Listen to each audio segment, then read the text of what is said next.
did. Okay, well, that sounds all well and good, but are there practical steps that one could take? I mean, Sarah, as a woman, give us a bit of advice here for ladies and men. Well, it's the same for everyone, ladies, men, young or old, even our young people. If you don't want to end up in that situation, then don't end up in situations that lead to it. Don't end up on lonely country roads, just the two of you. Sitting at home in the dark, just the two of you. Being in a situation when it's you and someone else's wife, when you know that your wife wouldn't be comfortable if you were sitting in that situation, or he knows his wife wouldn't be comfortable. Don't end up in those situations. If you don't want to get run over by a car, you're not going to lay down in the middle of the road. That's, you know, because eventually you're going to get hit. It's just going to the devil, hey, come and get me. Now, both women and men need to think about this, don't they? Yeah. I mean, think about this. Just as many women have affairs or commit adultery as men, one would argue. Is that true? I don't know if it's true, well, but it seems like it's just as likely for a male or female to commit adultery. I mean, I don't think there's any one that makes it better than the other. For both male and female? Yes. Okay. And in the Lord's Prayer it says, lead us not into temptation. So don't go out there looking for it. Okay. Pretty much, it's a simple step, I think.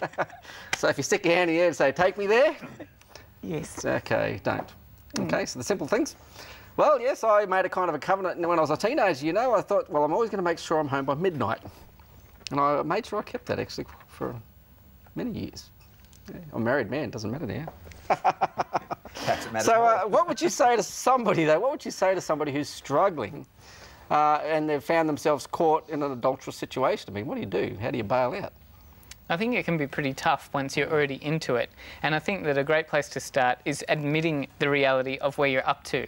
And that's the starting point for all change in life. You need to admit the gory details of where you're up to, and then you need to look for a helping hand to get support. You need to look inside of yourself and ask yourself the honest question, do I have the strength to get myself out of this? And if the answer is no, then take the next step and get people around you who can get you on the right track. And that's what grace is really all about, having God or other good friends and family get alongside of you.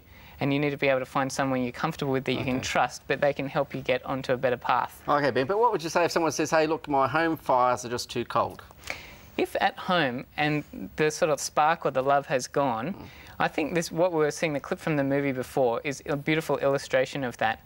You need to be committed to just doing the hard work of acting out the love until the feelings catch up. That's a reality of it. If you're committed to the relationship, the feelings will come back in time. You just got to believe that's true and keep the loving actions going. The feelings will eventually return.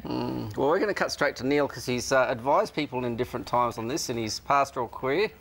And Neil, a question I want to ask is, someone's stuck in adultery. Ben said they should just admit it. What do? You race home and tell your wife or your husband? Just... Yeah, no, look, I'm not quite sure I'd actually just recommend that they race home and tell their partner.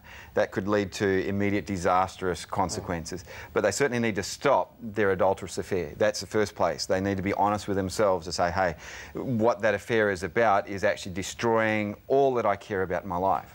And so call that to an end, and then actually seek the help that's necessary to rebuild the broken places in their life. Because why did that affair take place?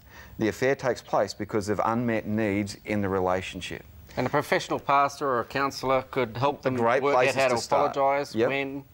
But not all counsellors are equal. Some would actually recommend that, oh yeah, the best thing you do is separate and go have your fling. That's not the sort of advice I'd want to give here. I'd want to say, well, hey, you married your partner for a reason. You actually fell in love with that person for a reason. Rediscover that reason. Do the harder work. Dig a little deeper, and you'll get the results. You'll find a greater richness and joy in being together.